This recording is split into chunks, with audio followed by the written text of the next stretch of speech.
Centre Mohamed Hassan El-Ouazzani pour la démocratie et le développement humain. مركز محمد حسن الوزاني للديمقراطية والتنمية البشرية.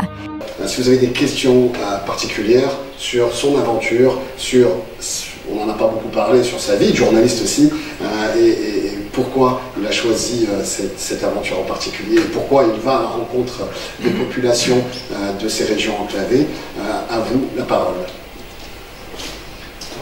Bonsoir, encore une fois, bravo pour votre exploit qui est en train de péricliter, même après l'apparition de votre livre, et je vous en félicite. Et les questions que je voulais poser, si Mohamed vous les a toutes faites. Mais bon, j'ai deux remarques. Il y en a une, certainement, qui va vous inspirer des regrets. Est-ce que vous avez filmé? Parce que là je vois le documentaire, oui, effectivement. Je vois. Quand je lis votre livre, je vois le documentaire. Donc, surtout, excusez-moi de vous interrompre, surtout qu'il y a, en termes de vidéo, on a vu ce qu'a fait monsieur de Maximi avec J'irai dormir chez vous. Et là, on a un petit peu ça d'une certaine manière. Je vais rencontrer les peuples chez eux, les populations chez elles. Vous m'avez volé une autre question. Désolé, j'arrête, stop. Je vais s'attendre. Et justement, est-ce que vous êtes revenu indemne de ce voyage? Émotionnellement parlant, humainement parlant, est-ce que vous allez être revenu indemne? Voilà. Pour la première question, est-ce que j'ai filmé? J'ai pris des photos et puis j'ai filmé avec une GoPro, mais disons que jusqu'à présent, après tous ces voyages, je ne sais pas faire les deux en même temps. C'est parce que c'était la course à pied.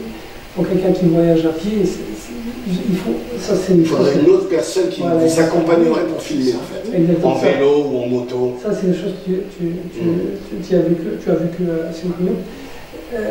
Lorsqu'on court, on est vraiment concentré, il fait chaud, il faut jouer entre guillemets, faire un peu l'acteur. Moi j'aime pas ça, lorsqu'on commence à courir, je cours. Et parfois j'étais tellement obnubilé par mon voyage, par ce qui se passait, que j'ai oublié de prendre des photos. Pour le dernier voyage que j'ai fait en octobre à Dara, j'ai pris énormément de photos professionnelles avec un appareil professionnel. J'ai filmé un petit peu avec ma GoPro. D'ailleurs, sur YouTube, il y a des montages. D'ailleurs, j'ai appris le montage en postant, en faisant ces vidéos. Mais disons, dans le deuxième voyage, j'ai pris beaucoup plus de photos professionnelles avec un appareil photographique professionnel. Et j'ai filmé un peu avec ma GoPro que le premier. Le premier, j'étais tellement... j'avais tellement ce souci de tenir sur la chaleur que j'ai préféré ne pas prendre beaucoup de photos et tout ça. Est-ce que je suis sorti indemne de ce voyage? Non. Et sur le plan émotionnel, le voyage a été vraiment très riche et c'est un voyage qui vous secoue jusqu'à présent sur le plan physique. Elle m'a transformé, donc je ne suis plus le même après, sincèrement, parce que les conditions étaient vraiment difficiles. Vous avez perdu combien de kilos? Je suis parti plus d'une dizaine, parce que je suis parti vraiment costaud. Je mangeais beaucoup, je suis quelqu'un qui mangeait beaucoup. D'ailleurs, après ce voyage, je ne mange plus comme je mangeais avant. Et durant les premières 2 semaines, j'arrivais à me nourrir convenablement parce qu'on était dans des régions, on trouvait des villages, des restos, des fruits, il y a plein de choses.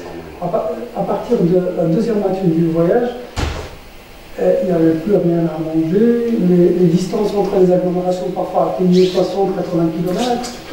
Entre Bouarafa et Sarish, il y a 104 km avec aucun village. Il y a des tentes de nomades qui sont situées très loin de la route. Donc le ravitaillement que j'ai pris, donc il fallait prendre quelque chose qui, à cause de la chaleur, parce que le petit machin où je mettais de la nourriture pour préserver avec des températures qui dépassaient 50 degrés, ça ne me tenait pas, ça ne tient pas. Et donc d'un point de vue émotionnel, j'étais tellement aidé, j'avais plein de gestes de courtoisie, de bonté, ça m'a affecté dans le bon sens. Mais je ne suis plus le même après ce voyage, sincèrement, parce qu'il y a des fois où j'ai frôlé un petit peu la catastrophe, je ne vais pas dire la mort, mais il y a des fois où j'ai frôlé les fois où j'ai couru entre midi et 2, c'était vraiment difficile. Et je l'ai senti sur mon corps par la suite. Oui. On a parlé de ce que ça vous a laissé indemne, vous avez rencontré des personnes aussi qui vous ont marqué, vous en avez parlé. Est-ce que vous avez gardé des contacts avec des gens de Rsalaïch? Rsalaïch, bien sûr, je suis devenu un membre de la famille, parce que l'accueil qu'ils m'ont réservé était phénoménal. Je me pense tout un village qui sort comme ça. En plus, ça a coïncidé avec le 20 août, ils sont très nationalistes plutôt. Et tout le monde est sorti pour l'accueillir. Ils ont beaucoup apprécié le fait que quelqu'un vienne à pied de Casablanca jusqu'à leur village pour parler de leur village. À la fin, il y a une personne qui s'appelle Si Mohamed Al-Qaddar, qui est malvoyant. L'émission Amoudou a fait une série plutôt une émission avec lui. Il m'a appelé pour me raconter l'histoire, pour me remercier, pour me prier pour moi et tout ça. Ça, c'était c'était un moment très particulier de ce voyage. En cours de route, il y a une personne qui m'a invité le jour de l'Aïd parce que j'étais dans un coin, j'essayais de dormir dans un coin. Il y a une personne qui est venue m'inviter pour aller passer l'Aïd. J'ai passé toute la journée l'Aïd avec une famille dans un village qui s'appelle El Hamed El-Haddour, à environ 32 km de Midep, pas de Midep, de Gourama plutôt. Et j'étais comme un clochard. La veille, j'avais passé une nuit de clochard. Et la journée d'après, j'ai passé une journée chez une famille marocaine. D'ailleurs, j'ai pas pu visiter ce monsieur par la suite, et j'ai téléphoné dernièrement. Tous les gens qui m'ont rencontré, je les ai rappelés par la suite, et on a gardé de très bons souvenirs. D'ailleurs, c'est ça, avec la ville de Philippe, j'ai fait plusieurs fois, à vélo, à pied, en autostop et tout ça. J'ai des rapports très privilégiés avec la population. Avec les familles qui sont ici à Casa, au Rabat et tout ça. Ils me considèrent quelqu'un de vélo. Voilà, parce que je suis allé à Philippe à vélo et je suis parti à Rsalaïch à pied. Donc, ils m'ont cru que le cerf-volant. Effectivement. D'autres questions dans la salle? Est-ce que c'est sa première voyage ou bien il avait déjà trouvé alors? Est-ce que c'est le premier voyage ou est-ce qu'il y avait des précédents? Un voyage sportif? Non, c'est pas bon.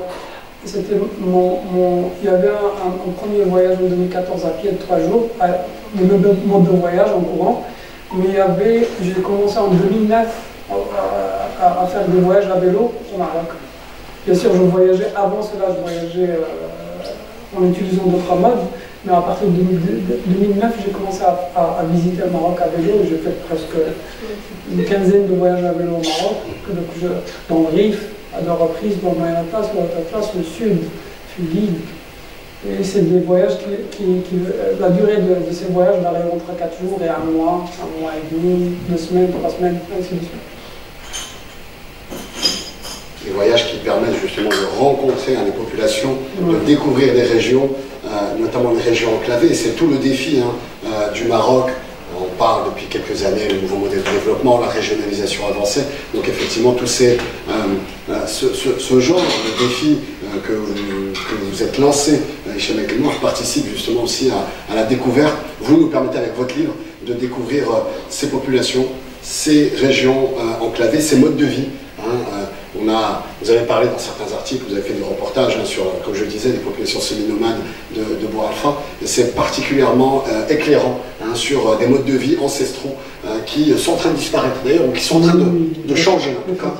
Et je pense que même la vie à Rsalaïch a dû aussi évoluer en bien ou en mal, mais a dû évoluer aussi parce que le temps change, les périodes changent, et c'est extrêmement intéressant d'avoir ce genre de témoignage. Et comme vous avez pu l'entendre, en fait, dans les réponses, dans le récit de ce carnet de voyage de Hicham El-Kelmour, c'est à la fois la destination qui était importante et le voyage avec tous ces défis, toutes ces particularités, tous ces dangers, et puis la destination, comme on a évoqué dès le début dans les premières questions, la destination qui est extrêmement importante, l'extrême est du Maroc, un petit village qui est à peine sur les cartes. J'ai cherché sur Google Maps, on le trouve, je ne pensais pas le trouver, mais finalement on le trouve sur ça.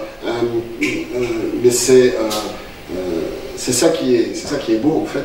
C'est quand on va dans des recoins très reculés du Maroc, eh bien, on a toujours cette rencontre avec l'humain. Tu l'as souligné avec les gens, les familles qui t'ont accueilli pour la journée de l'Eid, des familles qui t'ont tendu la main, des personnes qui t'ont même proposé de l'aide financière. Donc on voit que ce genre d'aventure permet aussi d'aller à la rencontre des êtres humains et de raconter justement leur histoire. Et je pense que c'est d'où l'accueil de la population de Ksaraïch. Peut-être un dernier mot pour clôturer. Ah, peut-être d'abord une remarque ou une question. Peut-être. Est-ce que... Voilà, pour que ça passe dans la... Est-ce que le fait d'avoir mis la barre si haut ne serait pas traumatisant? C'est ça ce que je voudrais... Pour de futures aventures. Absolument. Ouais.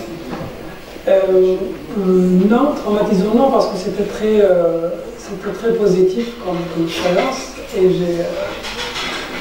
j'ai organisé un autre voyage en 2022, en fin 2022, qui est un peu similaire sur la thématique de la rareté de l'eau.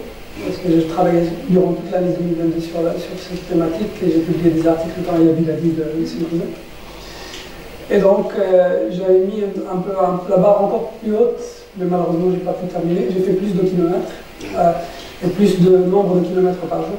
Mais c'était pas ça le but, après. Le but c'était de terminer un petit peu et plutôt de sensibiliser les lecteurs ou les gens sur cette problématique de la rareté de l'eau. Et ça a été, grâce à toi aussi, grâce à ton aide, ça a été relayé dans la presse. Ça a été relayé dans la presse et puis c'était aussi positif malgré la blessure. Et bien sûr, j'ai des idées de voyage et d'aventure qui sont encore beaucoup plus, qui prendront beaucoup plus d'efforts, beaucoup plus d'énergie et j'espère les concrétiser. Il faut penser à prendre un montard avec une caméra. Oui, pour faire un documentaire, pour documenter le voyage. Même si ton ego risque d'être un peu secoué, mais il le faudrait absolument. La prochaine fois, je pense à un vélo plutôt, quelqu'un qui m'accompagne. Avec un vélo, c'est beaucoup plus pratique. Comment il va faire? Oui, les voyageurs à vélo ont la possibilité de prendre des bagages, surtout ceux qui ont l'expérience. Enfin, tout est possible, donc espérons que la prochaine fois, il y aura beaucoup plus d'assistance, beaucoup plus d'écho, beaucoup plus de ce type d'aventure et de voyage. Je remercie ceux qui ont assisté. Je remercie Mahra, Madame Mahra et Madame Myriam pour leur accueil, Madame des amis aussi. Et j'espère qu'on fera un peu une autre rencontre ici pour rappeur avec beaucoup plus de monde. Mais voilà, merci beaucoup. Merci à tous. Évidemment, le livre est disponible dans les librairies Le Marchand d'épices, Hicham Aïtelmour. Merci beaucoup au centre Mohamed Hassan El-Ouazzani pour l'accueil, pour avoir organisé cette rencontre avec l'auteur. Et puis, de nouvelles aventures, de prochaines aventures qui seront peut-être encore documentées, soit dans un livre, soit, comme le soumettait un participant, par vidéo. Merci.